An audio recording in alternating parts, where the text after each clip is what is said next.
अस्सलाम वालेकुम नाज़रीन, प्रोग्राम ओपिनियन में अली काज़िम में बलीकार और यासिर अहमद हम लोग स्टूडियो में जॉइन करता सीनियर तजियाकार Ali Qazi sahab. Welcome Ali sahab. Thank you Yasir. Ali sahab अॼु बल्कि अॼु छा ट्रम्प साहब इहो ज़हन में रखी वेठो हो त मां जेको आहे उहो ट्यूसडे ते हिकु वॾो कोई ईअं हाई लेवल धमाको कंदुमि ऐं ईरान खे मां जेको आहे उहो चईं अॼु बि त मां सफ़ा बसि करण वारो मां ईरान खे असां सफ़ा तबाह करे छॾियूं आहे। पर सऊदी अरब, कतर, UAE इन्हनि टिनी मुल्कनि जा नाला खी UAE इंट्रस्टिंगली नालो खयो अथई। चई इन्हनि टिनी मुल्कनि मां जेको आहे मूंखे कॉल्स आयूं हुननि चयो त तव्हां बीहजी वञो, हिन वक़्तु ॾाढा सुठा राब्ता हलनि था पिया ऐं पॉसिबल आहे हलंदा बि हुजनि। छो मोहसिन नक़वी साहब जेके उहे चोथों ॾींहुं आहे जेको उहे अञा ताईं ईरान में वेठल। त डोनाल्ड ट्रम्प साहब चयो त ट्यूसडे यानी अॼोके ॾींहुं ते उनखे हमिलो करिणो ऐं पोइ मूंखे सऊदी अरब ऐं कतर ऐं UAE झले छॾियो, न त अलाए छा करे छॾिया। छा करे छॾिया। पहिरीं चए पियो त पाकिस्तान जी चवण ते मूं जगबंदी कई, हाणे चए थो त मां बसि ईअं हमिलो करण वारो हुउसि त मूंखे हिननि ॿाह मां अची झलियो सऊदी अरब ऐं कतर ऐं UAE। उहो बि अलाए पाकिस्तानी अलाए इंडियन का फिल्म जो क्लिप मूंखे यादि अचे थो त हिकिड़ो हमरा हिकिड़ो कॉमेडियन आहे, उहो हिकिड़े ॿिए माण्हू जो हथु झले चए थो त मूंखे छॾंदा हुन सां त चवे मूं तोखे झलियो ई कोन्हे, न बसि तूं छॾ तूं। त ट्रम्प साहब बि उहो कमु करे पियो त मूंखे कुझु ॿियनि में हथु विझी चए थो त मूंखे छॾियो त मां हमिलो कयां। सर इहे न आहे त हमिलो नथो करे सघे, उहो त करे सघे थो। ऐं हुते मुख़्तलिफ़ जेके हुन जा एक्स रिटायर्ड जनरल्स आहिनि उहे बि चवनि था त पेंटागन में तयारी आहे ऐं ही पाण चवनि पिया दिस इज़ मैडनेस। लेकिन को जेके चइजे न त उहो बि वरी जेके असेसमेंट थींदी आहे त ओके हिकिड़ो असीं एक्शन खणूं, हिकिड़ी वॉर कयूं त उनखां पोइ आख़िर हासिलात छा आहे। सवाइ तबाही त ठीकु आहे ईरान जी पखेड़े सघनि था, ईरान रिटेलिएशन में वरी वधीक हिननि जा जेके बेसिस आहिनि या UAE जहिड़ो मुल्क आहे हिन खे हिट कंदा, पोइ हासिल छा थींदो। वरी अची इहो चवंदो त we have destroyed their navy, we have destroyed their air force, we have destroyed their फलाना ऐं ढमकाना, ॿियो त कुझु बि हासिल न थींदो। हुनखे जेका उहा बोतल खपे यूरेनियम जी, जंहिंखे उहो अची ॾेखारे अमरीकी माण्हुनि खे त मां इहो खणी आयो आहियां ईरान मां, ट्रॉफी जेका खपे, कप जेको खपे, विनिंग कप खपे, उहो त हुनखे ईरान ॾिए न पियो। लेकिन पोइ गॾोगॾु जेके जीअं तव्हां चयो त मोहसिन नक़वी यानी पाकिस्तान ईरान सां अञा एंगेज कयो वेठो आहे उनखे, ऐं ट्रम्प जो हिकिड़ो ॿियो बयानु बि आयो त तमामु मुस्बत ॻाल्हियूं अॻिते वधनि पियूं, थी सघे थो त असीं को ठाह करे वठूं। एक्चुअली ठाह जेको थींदो अगरि थियो त उहो 1920 बारक ओबामा जेको ठाह कयो हो ईरान सां उनजे वेझो हूंदो। बिल्कुलु। हाणे मसइलो इहो आहे त जॾहिं झेड़े में तव्हां पंहिंजे पाण खे ओवर कमिट करे वञो था त पोइ एग्ज़िट रिट्रीट न, भला हुन में निकिरण जो रस्तो कहिड़ो आहे। हिन ट्रम्प बादशाह जेको आहे उहो ओबामा जी डील खे एतिरो ज़लील ऐं ख्वार कयो आहे जो हाणे सोचे थो त अगरि आऊं बि अहिड़ी का डील कंदसि त सभु चवंदा त एॾी बकवास कई, उनजी मुआहिदो कैंसिल कराई, पर ॻाल्हि त साॻी कई एॾे नुक़सान खां पोइ, अरबे डॉलर ख़र्च करण खां पोइ। लेकिन there is no way out. ॾिसो अॼु के मूंखे माण्हू चयो पियो सही, पोइ ही छो नथो टिको हली सघे, यूक्रेन ऐं रशिया जी बि त हले पई वॉर। त मूं उनखे बि इहो चयो पियो त ॾिसो यूक्रेन हा गॾु आहिनि मुल्क, लेकिन हिन जंग जो जेको असरु यूक्रेन ते पए पियो उहो पए पियो, जेको असरु रशिया ते पए पियो ऐं यूरोप ते पए पियो, छाकाणि त रशिया ते सैंक्शन्स आहिनि। लेकिन ही जेका जंग आहे ईरान ऐं अमेरिका, इहो को ॿिनि मुल्कनि जी खे नुक़सानु थोरी पियो पए, सॼी दुनिया खे नुक़सानु पहुचे पियो। सो इहा कीअं अणखुट हली सघे थी, मंतक त नथी मञे। सोहेल शेख कराची मां। जी शेख साहब छा चवणु चाहींदा? इस्लाम ऐं कई साहब खे इस्लाम। मुंहिंजो सवाल इहो आहे त अॼु सेनेटर कामरान मुर्तज़ा क़ौमी असेंबली को सेनेट में इहो ॾिनो आहे की भई 28वीं तरमीम आंदी वञे, ठीकु आहे, त काई साहब उनखे कीअं पिया ॾिसनि। ॿियो इहो त कल्ह मौलाना साहब जो त प्रेसिडेंट साहब जेको आहे सो ॿाहिरि अचे असां सां गॾु बीहे त असां इन आइनी तरमीमुनि सां गॾिजी बीह करे मुंहुं ॾींदासीं, त छा प्रेसिडेंट साहब इहे करे सघनि था? इहो मुंहिंजो सवाल आहे। जेको सेनेटर कामरान बलोच साहब JUIF जा जेके आहिनि उन्हनि जेका 28वीं तरमीम पेश कई आहे, उनमें उहो आर्टिकल 206 खे तरमीम आणण लाइ चयो आहे। उहा तरमीम आहे कि जज साहब जेको आहे शायदि ईअं आहे त हाई कोर्ट जो Resignation जज अगरि को खे ट्रांसफ़र कयो वञे त हू अगरि चए त आउं नथो ट्रांसफ़र थियणु चाहियां त हुनजी शायदि ॻाल्हि रखी वञे इन टाइप जी। उहो साईं जी इहा प्रपोज़ल न आहे साईं कामरान मुर्तज़ा साहब जो। कामरान मुर्तज़ा साहब सर चयो आहे त उते लफ़्ज़ जेको आहे उहो ऑफिशियल गैज़ेट जो मेंशन न आहे, उहो मेंशन कयो वञे बसि अच्छा बसि। अच्छा इहो बि न आहे, चलो मूं ग़लति तुंहिंजी इंटरप्रिटेशन ॾिठी हूंदी। माना हिकिड़े नुक़्ते ई फुल स्टॉप लाइ कामरान साहब ही साईं शेख साहब ही मूंखे लॻे थो त सेनेटर कामरान बलोच साहब मिड़ई जेको आहे नंबर ख़राबु कयो अथई 28 जो। हू हिकिड़ी सीट ते जे टॉल रखी छॾिबो आहे त हीउ मुंहिंजो आहे त हीअ 28 तरमीम जेका वरी मुतनाज़ा थियल आहे हू चए थो त हाणे 28 तरमीम में त ही करे वठो नंबर ख़राबु कयो नंबर ख़राबु करणु जंहिंखे चइजे, माना कंहिंजे खाते ते वञी दावा दाख़िल करे छॾिजे पाण त बि बाबा चए थो वीचारो। हा हू पाण बि चए पियो। पाण बि चए थो मां number so it's more political हिकिड़ी मज़ाक आहे, मतिलबु उनखे तव्हां एतिरो संजीदगी सां न वठो शेख साहब। हू जेका 28 तरमीम जो ज़िक्र थिए पियो उहो भयानक आहे जी हा। अगरि जीअं ॿुधायो पियो वञे उहो आहे त। पर ही मिड़ी ॻाल्हि थी हुई मीडिया में वाह उछतो जेको आहे शोर थी वियो त वरी 28 तरमीम अची वई ऐं उहो बि JUI पारां अची वई, पर उहो 28 तरमीम हिकिड़ो लफ़्ज़ आहे।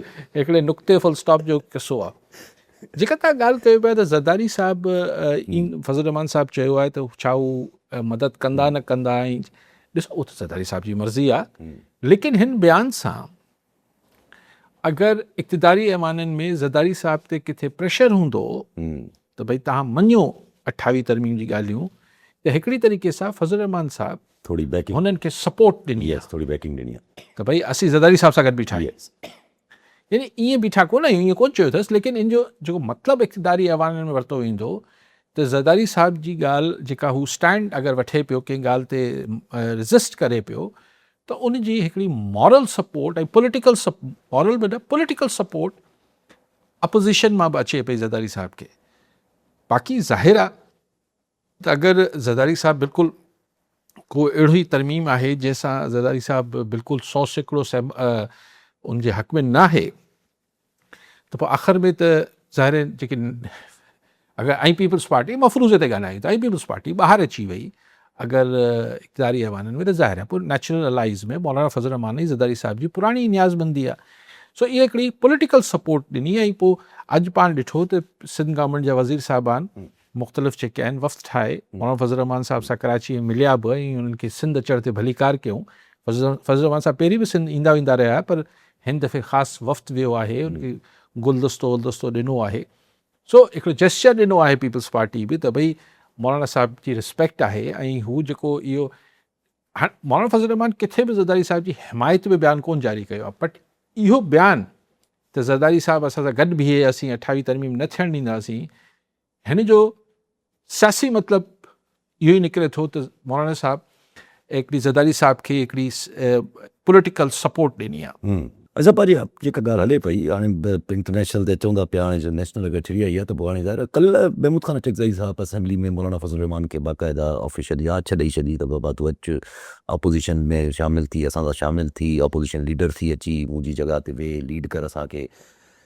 ऐं पोइ इहे सुभाणे कल्ह वॾा वॾा साहब हाणे वॾा साहब जेके कनेक्टेड आहिनि इस्लामाबाद में, उहे चवनि था पिया त ॻाल्हियूं इहे हलनि थी पयूं त मौलाना फज़ल रहमान खे रोल ॾिनो वञे अपोज़िशन लीडर जो। पोइ हे त सफ़ा ॾियणो माना छा चइजे, हे त हाणे बसि पोइ त फॉर्मेट साॻियो ई आहे न। हे त माना आहिस्ता आहिस्ता अपोज़िशन कठे थी थिए, पीपल्स पार्टी बि अचे थी, मौलाना फज़ल रहमान साहब बि अचे थो, न पीपल्स पार्टी अञा अचे अचे माना ॻाल्हियूं ॾिसो मौलाना फज़ल रहमान साहब जॾहिं बि माज़ी में कॉलर्स बि फ़ोन कंदा, पाण बि कचहरी में ॻाल्हाईंदासीं, त आउं तव्हांखे चवंदुसि मौलाना फज़ल रहमान तमामु हिकिड़ो पुराणो तजुर्बेकार पावर गेम जो प्लेयर आहे।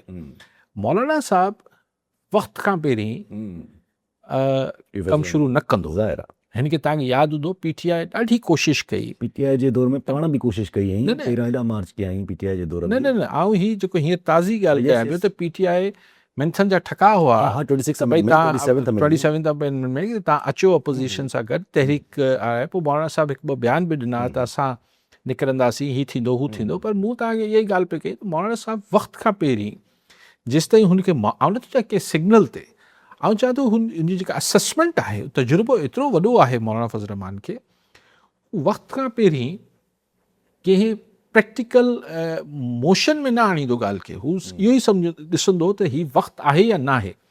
सो अगरि मौलाना साहब अपोज़िशन जी आज क़बूल करे थो ऐं लीडर ऑफ अपोज़िशन थियण जी आज क़बूल करे थो, त पोइ दैट विल प्रूव के हाणे मौलाना साहब जी आउं सिग्नल्स वारी ॻाल्हियूं कंहिंजे लाइ बि न कंदो आहियां। माण्हू GDA लाइ बि चवंदा आहिनि, हीअ आउं चवां सिग्नल्स जो सुवाल न आहे, सिग्नल्स पंचायत हूंदा, पर पॉलिटिकल सेंस त हुजे थो न।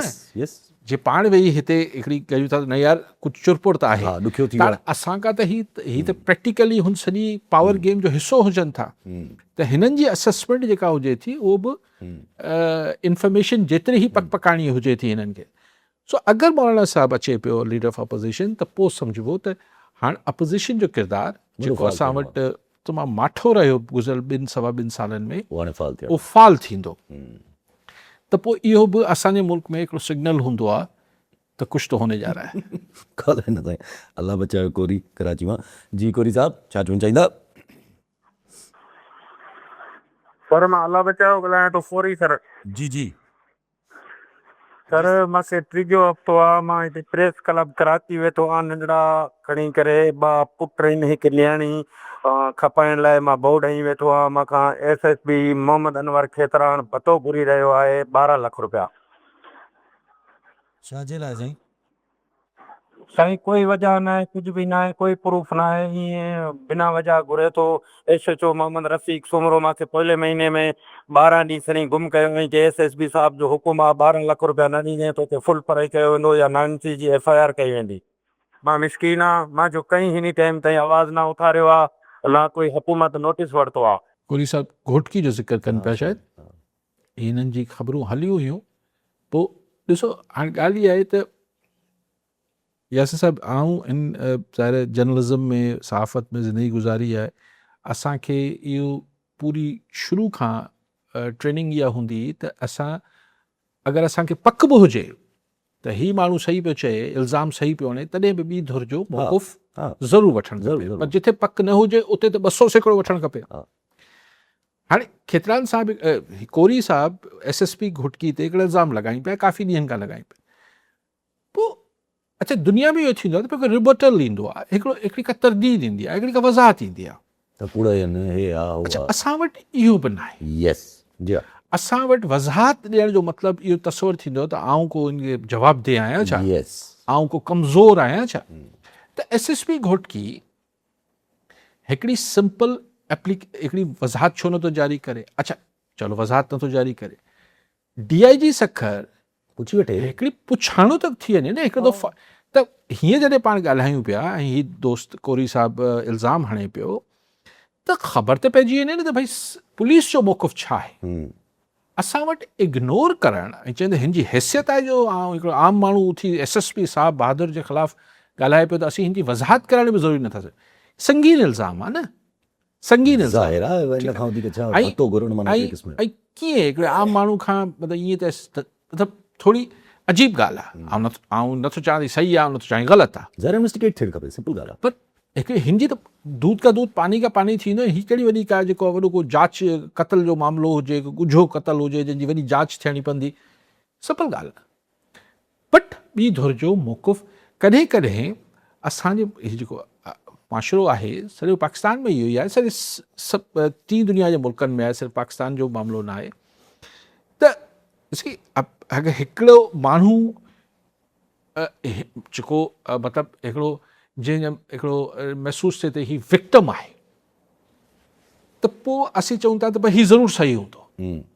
अगरि हुनजो परसेप्शन इहो ठहे थो त हीउ विक्टिम आहे, मिसाल हिकिड़ी का न्याणी ख़ातून अगरि अची ॻाल्हि करे, हिकिड़ो को ॿार, बट यू सी देन कानून त इहो जो घुर्जाऊ आहे न, त मौक़िफ़ त वठिजे, जांच त करिजे छा आहे।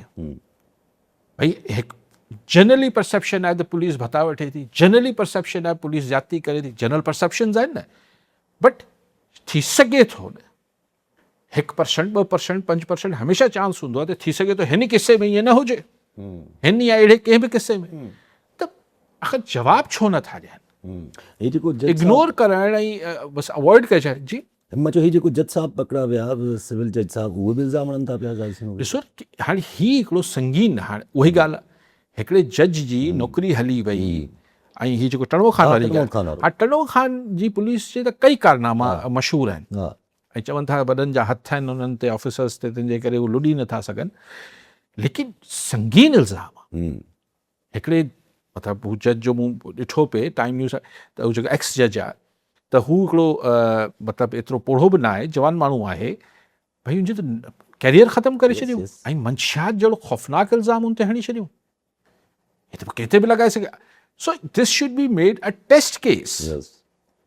सवाल इहो न आहे त उहो एक्स जज हो या न हो, लेकिन अगरि हिकिड़े जज सां ॾिसो ॻाल्हि उहा ई आहे, पुलिस गर्दी हिन लेवल जी थी सघे थी अगरि, ऐं वरी चवां पियो पर SSP टणो ख़ान त तमामु वॾी शइ आहे न, हू कॾहिं मौक़ुफ़ थोरी ॾींदो, हू कॾहिं साम्हूं अची वज़ाहत थोरी, केरु थींदो आहे एक्स जज जेको साहब बहादुर जंहिंजे लाइ वज़ाहत जारी कनि, कोई बि न ॾींदो, मथे में अहिड़ी कहिड़ी मगी आहे यार हर डिस्ट्रिक्ट कंहिंजे बि ऑफिसर जी। हर डिस्ट्रिक्ट में हाणे ईअं आहे। But this is not the right thing to do. त हाणे सिविल जज हेॾो, आउं सम्झां थो त DIG लेवल ते हिनजी इंक्वायरी थियणु खपे। SSP टणो Khan should be task to, मतिलबु हिकिड़ी हुन सां पूरी जांच थियणु खपे। भई अगरि एतिरो सिवियर इल्ज़ाम SSP ते लॻल आहे, अगरि हू साबित थिए थो त घटि में घटि हिन ट्रांसफर या सस्पेंशन न थियणु खपे। न हे त डिसमिस हे त हिकिड़े जज खे अगरि जुडिशरी सां इहो हल करे सघे थी पुलिस अगरि मुबैना तौर ते, त पोइ रहिजी छा वियो यासिर, पोइ त असां तव्हां त के खाते में नथा अचूं। खाते में नथा अचूं। सत्तार जंगे जो रोड़ीवा जी जंगीर साहब छा चवणु चाहींदा? हाँ सर, अस्सलाम वालेकुम सर। मूं कल्ह बि जेको ज़िक्र कयो त लोकल बॉडीज़ या लोकल गवर्नमेंट वारे पासे खां साज़िश थी सघे थी। मिसाल तौर MQM दौर वॼाए पई त बाबा असांजी फतह थियण वारी आहे, 28वीं तरमीम अचे पई, असांखे फ़ाइदो थींदो। हाणे उहो पासो कहिड़ो आहे त आर्टिकल 140A में तरमीम कजे, त जेका मूं कल्ह बि तव्हांखे ॻाल्हि कई त बाबा आर्टिकल 140J में तरमीम कजे त उहो वफ़ाक़ हवाले थिए, वफ़ाक़ सूबनि खे फंडिंग करे, या सूबा जेके लोकल गवर्नमेंट जेके ज़िला आहिनि, डिवीज़नूं आहिनि, उहे वॾे पैमाने ते ख़ुदि मुख्तियार हुजनि। त इन क़िस्म जी माना असां आर्टिकल 140A इहो आहे त पोइ इलेक्शन कमीशन हर सूरत में इलेक्शन कराए, पर ॻाल्हि इन खां थोरी मथे जी आहे त MQM दौर वॼाए पई। MQM पंहिंजे माण्हुनि खे चए पई त वाह वाह बस 28वीं तरमीम अचे पई, असां कुझु न कुझु असांखे मिलंदो।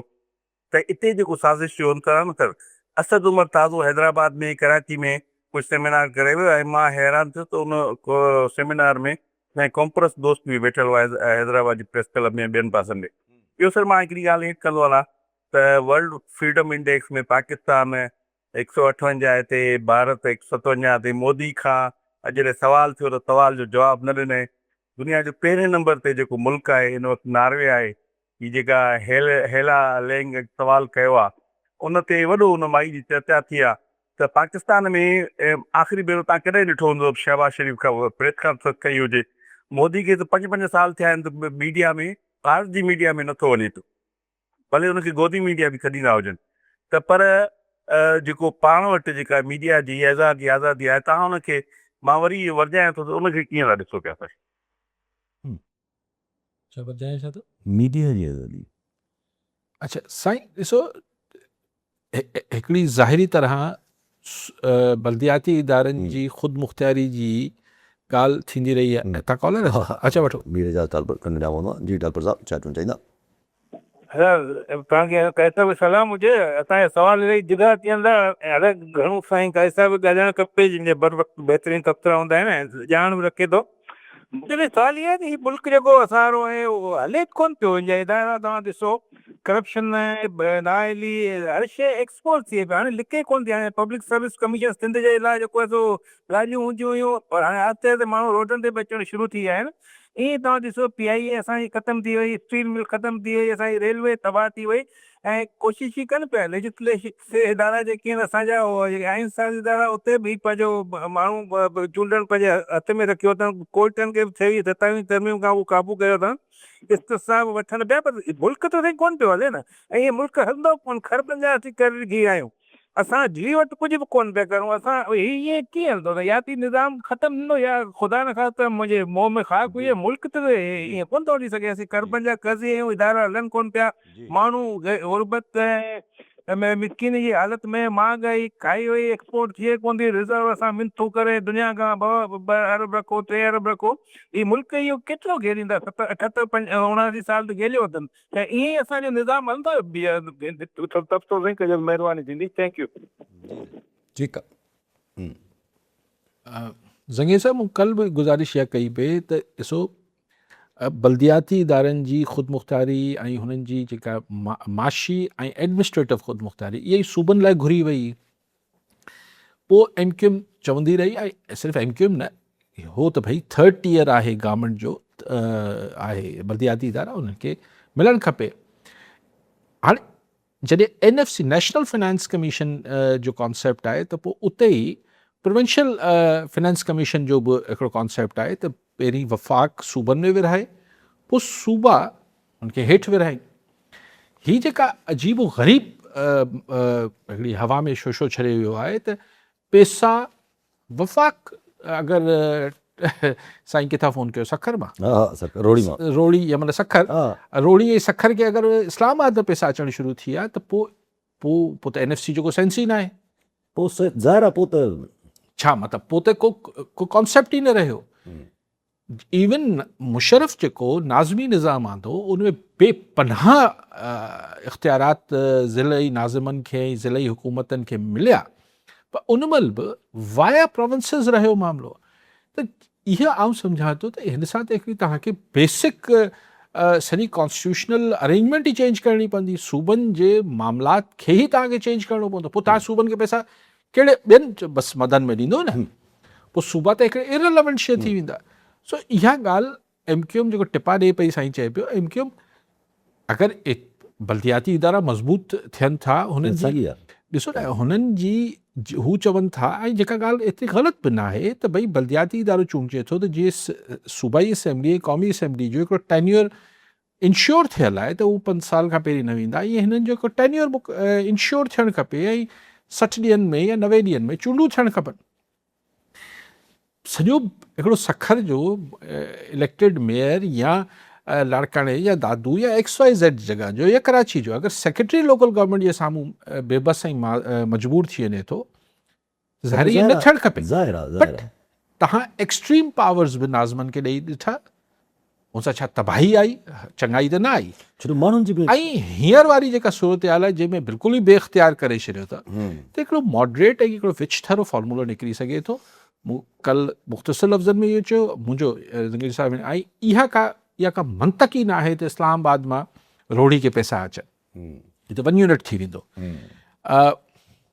साईं असद उमर जी ॻाल्हि कई त क़ौम परस्त वेठा नज़र आया साईं असद उमर साहिब जी सेमिनार में जेको फ्रीडम इंडेक्स जी साईं ॻाल्हि की मोदी त अलाए छा इंडिया जो अछो मुंहुं करियो आहे उते जी आज़ादी ऐं उते जी फ्रीडम ऑफ एक्सप्रेशन ऐं मोदी हिकिड़ो ब्लो मीडियाकर माण्हू आहे मीडिया जे साम्हूं अचण लाइ दम खपे अथई मतिलबु ईअं न आहे त मीडिया वारा को उहो आहिनि लेकिन देन तव्हां सां एॾा अजीबो ग़रीब सुवाल थींदा आहिनि त पोइ उन लाइ तव्हांखे हिकिड़ो थोरो पॉलिटिशियन जो लेवल हुजणु खपे ऐं उहो हाणे ख़तमु थिए पियो उहो तव्हां सही था चओ पाकिस्तान में केतिरी प्रेस कॉन्फ्रेंसिस थियनि थियूं वधि में वधि साफ़ियनि सां इंटरेक्ट करे थो DG ISPR बाक़ी ख़िताब करणु अचनि बाक़ी ख़िताब हुजे थो प्रेस कॉन्फ्रेंसूं कहिड़ियूं थियनि थियूं हाणे ॿिया कनि था अपोज़िशन वेंदो त 1.5-2 कलाक ॻाल्हाईंदो डेली प्राइम मिनिस्टर क़ौम सां ख़िताब थींदा हुआ सो इहो बदकिस्मती आहे लेकिन हर दौर में कुझु न कुझु नओं थी वेंदो आहे हींअर ही जेको डिजिटल मीडिया आहे ही हिकिड़ो नओं एरा आहे असां इतफ़ाक़ सां हुन दौर जा माण्हू आहियूं डायनासोर जे ज़माने जा जिन्हनि प्रिंट मीडिया बि ॾिठी पोइ इलेक्ट्रॉनिक में रेडियो बि ॾिठोसीं पोइ TV जर्नलिज़म बि ॾिठीसीं हाणे ही डिजिटल मीडिया बि ॾिसूं पिया हाणे हिन खां पोइ अलाए छा चवणो आहे त इंसान जी फितरत आहे उनखे किथां न किथां हू पंहिंजो रस्तो कढे थो पंहिंजो उॿार कढण लाइ ऐं जिथां जिथां ही नाकाबंदी कनि था त माण्हू जो आवाज़ु बंदि थिए माण्हू किथां न किथां वरी रस्तो ॻोल्हे ई वठनि था ज़ाहिर आहे पोइ हिकिड़ो निज़ाम ठहियलु आहे बाक़ी कालपुर साहिब जी ॻाल्हि कॉलर वठे थो रोशन अली रिन सागर मां जी रिन साहिब छा चवणु चाहींदा जी सर मां रोशन अली की सागर खां ॻाल्हायां हीअ जेकी 27 दलील लेके चवनि था की इन्हनि माना अठावीं चवां थो 28वीं तरमीम जेकी आहे सो हिन में इहो छा थींदो ही कीअं हिननि जो कला मसइलो आहे ही छा था कनि कंहिंखे फ़ाइदो पवंदो साईं तव्हांजी ठीकु आहे ठीकु आहे ठीकु आहे सभु ठीकु आहे बसि साईं जनरली पुछनि पिया त छा आहे छा मसइलो आहे कीअं थींदो छा थींदो मज़े जी ॻाल्हि थी वई आहे जो कल्ह खां ॿ टे एस्टेब्लिशमेंट जे करीबी साहब जवाब ॾेई हाँ, टालपुर साहिब पोइ हा हिते जो हा मां चयो छाकाणि टालपुर साहिब जनरल हिकिड़ी हाँ। गुफ़्तगू कई त भई छा आहे कीअं हलंदो टालपुर साहिब दुनिया में ॿ तरीक़े सां शयूं ठीकु थींदियूं आहिनि हा हिकिड़ो त थींदो आहे त को ओवरनाइट को इनकलाब ईंदो आहे असां वटि त इनकलाब फ़र्द इस्लामाबाद में आणे छॾींदा आहिनि पर जेको जनरली पब्लिक एतिरी ॿाहिरि फ्रस्ट्रेट थी निकिरी ईंदी आहे जो कुझु न ॿियो हूंदो आहे त हिकिड़ो इर्तिका हुजे थो हिकिड़ो एवोल्यूशन हिकिड़ो प्रोसेस हुजे थो जीअं यूरोप वग़ैरह में पाण रेनासांस चऊं छा चऊं पर हिकिड़े प्रोसेस में माण्हू सुधरिया असां वटि अञा ॿई शयूं कोन पियूं नज़र अचनि त फ़िलहालु त फ़िलहालु पाण दुआनि ते ज़ोर ॾियूं हा न पर हिकु मां ॻाल्हि इहो कयो पियो त साईं 28वीं तरमीम जी ॻाल्हि कई त 28वीं तरमीम सां रिलेटेड कल्ह एस्टेब्लिशमेंट जे करीबी साफ़ी उहे त चवनि था पिया त भई नथी अचे हरू भरू माण्हुनि जेको आहे उहो शोषो छॾियो आहे हा हा न उहो नथी अचे त हुनजो सबबु छा आहे कॾहिं अचणी ई न हुई इहो त हाणे ज़ाहिर आहे त हीउ जेको होलो बोलो हो हीउ जेको गोड़ घमसान हो इहो छा बेसबब हो ही बेख़ुदी बेसबब थी ॻाल्हि ज़ाहिर आहे न कुझु त हो ज़ाहिर आहे पोइ पीपल्स पार्टी न मञी ऐं पोइ हिननि असेसमेंट कई त अगरि पीपल्स पार्टी नथी मञे त माइनस पीपल्स पार्टी इक़्तिदारी सरिश्ते खे फ़ाइदो थींदो या नुक़सानु इहे सभु सवालात ज़ाहिर आहे लेकिन हिकिड़ी ॻाल्हि तय आहे त ही जेके ॻाल्हियूं पाण या ख़्वाहिश 28वीं आहे। तरमीम में ॿुधूं था या ख़्वाहिश जेके ॻाल्हियूं हा पाणी नाणो सूबा अलिफ बे जेके ख़बरूं पाण इहे सभु इहे ख़्वाहिश ख़्वाहिशात शदीद आहे यस यस हीअ जेका विश लिस्ट आहे इहे ख़्वाहिशनि जी लिस्ट आहे ऐं कंहिं महिल उहो इक़्तिदारी जेके सघारा माण्हू आहिनि उन्हनि वटि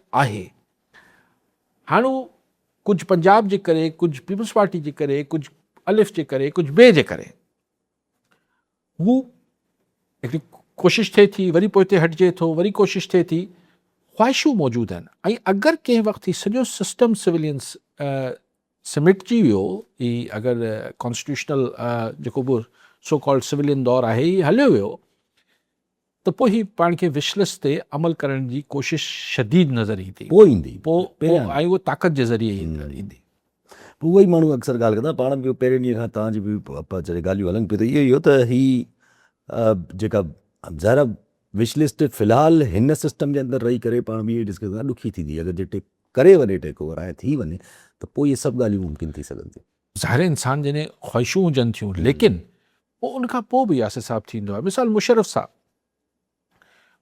जी शदीद ख़्वाहिश हुई कालाबाग में शदीद ख़्वाहिश हुई 2 दफ़ा अटैम्प्ट कयो हिकिड़ो दफ़ो हुन अटैम्प्ट कयो जॾहिं हुन अञा सिविलियन सेटअप न आंदो हीउ जेको बि सो कॉल्ड सिविलियन सेटअप पहिरीं ज़फ़रुल्ला जमाली साहब आया पोइ शौकत अज़ीज़ आया हीउ जेको सिविलियन सेटअप क्यू लीग वग़ैरह हुन खां अॻु हिकिड़ी अटैम्प्ट कई शदीद रिज़ेंटमेंट उनखे पल्स वई त ही माण्हू क़बूल न कंदा सिंध में पोइ वरी हुन हिकिड़ो दफ़ो बाद में अटैम्प्ट कई त पोइ कॾहिं कॾहिं माण्हू जॾहिं पाण हेम ऑफ द अफेयर्स ते वेठो हुजे थो ॾिसो आउं तव्हांखे सलाह पियो ॾियां या सर हे टाए न हे पायो ही न पायो ही कयो ही न चओ ही न चओ ठीकु आहे तव्हां कुझु ॻाल्हि मुंहिंजी मञो पिया कुझु न पिया मञो त आउं इहो सम्झां पियो यार आउं अची वेही रहियां न यासर जी कुर्सी ते हा त मां सभु कुझु आउं बसि सभु कुझु हीअं करे छॾींदुसि पर जॾहिं आउं अची तव्हांजी कुर्सी ते वेहंदुसि त पोइ मूंखे इहो सम्झणो पवंदो त जे त मुंहिंजो फ़ैसिलो सही थियो त वाह वाह बि मुंहिंजी ऐं जे हू बाउंस बैक कयो त सभु मलबो बि मूं ते हींअर त इहो आहे न अगरि ख़राबु थियो त यासिर ॼाणे हुनजो कमु ॼाणे पोइ तव्हांखे कॉन्सिक्वेंसिस जेके आहिनि उनजा जेके नतीजा आहिनि उहो बि भोगण लाइ तयारु थियणो पए थो त ईअं अॼु भले विशलिस्ट कुझु बि हुजे सुभाणे उन ते जॾहिं अमल दरामद कराइण जी कोशिशि थींदी ऐं हुनजा कॉन्सिक्वेंसिस थींदा हुनजा रद्दमल ईंदा त ज़ाहिर पोइ भोगण वारनि खे ई भोगणा पवंदा जेके बि इक़्तिदार में हूंदा अब साईं जीअं एजाज़ टाटू बि ॻाल्हि कई न त मुल्क जो हालात ज़ाहिर को अलाए किथे पुॼंदा छो ॾिसो मुल्क जा हालात सिर्फ़ु असांखे अगरि गवर्नेंस ठीकु करे ॾियनि न रूल ऑफ लॉ आणे छॾी असां वटि कंफ्यूज़ कयो वञे थो असां वटि चयो वञे थो गवर्नेंस हिकिड़ी शइ आहे ऐं रूल ऑफ लॉ ॿी शइ आहे ऐं पॉलिटिक्स टी शइ आहे सो आउं इहो चाहियां थो त गुड गवर्नेंस अची नथी सघे जेसि ताईं रूल ऑफ लॉ न आहे। आउं ॾाढो नेक माण्हू, ॾाढो भलो माण्हू, सभु कुझु माण्हू, आउं चाहियां थो बाबा आउं गवर्नेंस ठीकु कंदुसि, पोइ हाणे कीअं कयां इहो मूंते छॾे ॾियो। भई तोते कीअं छॾे ॾियो? इहो त ज़ाहिर आहे हाणे पोइ आउं डंडे सां कयां, एक्स्ट्रा जुडिशियल आउं एक्स्ट्रा जुडिशियल किलिंग्स कयां, ऐं तव्हांखे अमन अमान कराए ॾिए। अरे बाबा उहो अमन अमान जटादारी नथो थी सघे। जेको गैर कानूनी तरीक़े सां कयल सुठी नियत जो कमु बि उहो जटादार हूंदो ई कोन। अञा रहंदो, उहो रिज़ेंटमेंट पैदा कंदो आहे। अच्छा, वॾियूं हले पई ॻाल्हि पर जीअं त PTI जे अॼु आफ़रीदी साहब जेके अॼु जेल बि पहुता वञी पूरो वफ़द खणी करे ॻाल्हियूं हलनि पियूं, त असां पहुचंदासीं ऐं नज़र बि आयो घणा माण्हू खणी पहुता, पर पोइ इस्लामाबाद में एंटर ई न थियणु ॾिनो वियो, ॿाहिरि बीठी आहे। ज़ाहिर चयो त 144 नाफ़िज़ थियल आहे, 144 नाफ़िज़ थियल आहे, कोन चढ़ ॾिबो न आया। पर हाणे PTI अनाउंस थी करे त असां प्रोटेस्ट शुरू था कयूं फ्राइडे खां ख़ान खे शिफ्ट करण लाइ अस्पताल। ॾिसो ख़ान जी हाणे काफ़ी माण्हुनि खे ॻणती आहे त उनजी हिकिड़ी अखि शायदि जो नुक़सानु थी चुको आहे, ख़ुदा ख़ैर करे, मूंखे ख़बर न आहे। त किथां न किथां त प्रेशर हिननि ते बि ईंदो हूंदो त बाबा तव्हां रुॻो इहे ॻाल्हियूं कयो था, लेकिन मूंखे अञा बि स्ट्रीट पावर, वोट ऐं सपोर्ट PTI जी तमामु घणी आहे, लेकिन स्ट्रीट पावर हुजणु, वोट पावर हुजणु हिकिड़ी ॻाल्हि आहे, स्ट्रीट पावर हुजणु ॿी ॻाल्हि आहे। सो उहो अञा शयूं, पर जेके ख़िते में शयूं बदिलजनि पियूं, जेके अंदरि पावर डायनेमिक्स चेंज थियनि पिया, जेको हींअर इतिहादी सिरिश्तो आहे हिन जे अंदरि बि त फॉल्ट लाइन्स आहिनि, इहो कॾहिं कॾहिं पाण खे झटका महसूसु थियनि था। जीअं 28वीं तरमीम ते पाण खे महसूसु थियो, जोल्ट्स त आया न, त हिन में किथे ख़ान जी का गुंजाइश ठहंदी हुजे। महांगाई उहा बि वॾी भउ थी ॾिए, महांगा वञे थो पए महांगा ॾिसो ही ट्रिगर न अची वञे कोई PTI जे एतिजाजनि मां या का अहिड़ी शइ मां को महांगाई या अहिड़ी आवाम जेका अहिड़ी कावड़ वेठी आहे, इहो ट्रिगर न अची वञे। हा ॾिसो उहा ॻाल्हि आउं हमेशह चाहियां थो उन ॻाल्हि जी अगथी नथी करे सघिजे। इहो ईअं ई आहे जीअं तव्हां ज़िलज़िले जी अगथी नथा करे सघो। आवाम केॾी महिल ईअं लखनि में निकिरी अचे, पोइ उहो के पार्टी ऐं हुनखां सवाइ बि निकिरी सघे थी, छॾे ॾींदी आहे हुनखे, पोइ कोई लीडर वीडर जी परवाही न कंदा आहिनि, उहो त ख़ुदा ख़बर। अगरि का अहिड़ी सूरत नंढी हिकिड़ी महांगाई त शदीद आहे, तमामु महांगाई। त नंढी हिकिड़ी ॻाल्हि वठूं, कल्ह खां डिबेट हले थी पई पाकिस्तान में, उहो अमेरिका अख़बार साइफ़र खे लीक करे छॾियो आहे, बिल्कुलु मनोअन। हिकिड़ो पासो आहे जेको चए थो ख़ान स्टूड राइट, ख़ान सही आहे, हिकिड़ो पासो आहे जेको चए थो त हाणे ख़ान जे मथां ट्रीज़न केस थियणु खपे, छो इहा कॉपी ख़ान जी आहे जेका इंटरनेशनली वञी लीक थी आहे। हू आउं अक्सर चवंदो आहियां भाई अंदरि त आहे, केतिरो अंदरि ॿियो मोकिलींदोसि, अखि ज़ाया थी वई त हाणे इंतज़ारु कंदो कुझु ॿियो नुक़सानु थिएसि, इन सां छा थींदो। लेकिन इहा ॻाल्हि त इस्टेब्लिश थी न, ॿ ॻाल्हियूं इस्टेब्लिश थियूं, त उनमल ख़ान जेको चयो पियो उहो बेबुनियाद न हो, कूड़ न हो। ॿी ॻाल्हि इस्टेब्लिश थी त अमेरिकन इंटरफेरेंस केतिरी शदीद हुई स्लैश आहे। हाणे हिन वॉर खां पोइ कुझु झकी थिए थी नथी थिए हिकिड़ी अलॻि ॻाल्हि आहे, ख़बर न आहे। ऐं छाकाणि त पर अमेरिका जो न आहे, IMF जो त बोझ आहे न, आहे उहो त हिकिड़ो पूरो डिक्टेटिंग टर्म्स उहे हलंदा ई रहंदा। ठीकु आहे, वॾी महिरबानी साहब। नाज़ीम, अॼु प्रोग्राम जो पूरो थियो, वरी मिलंदा ईंदड़ प्रोग्राम में। दुआ में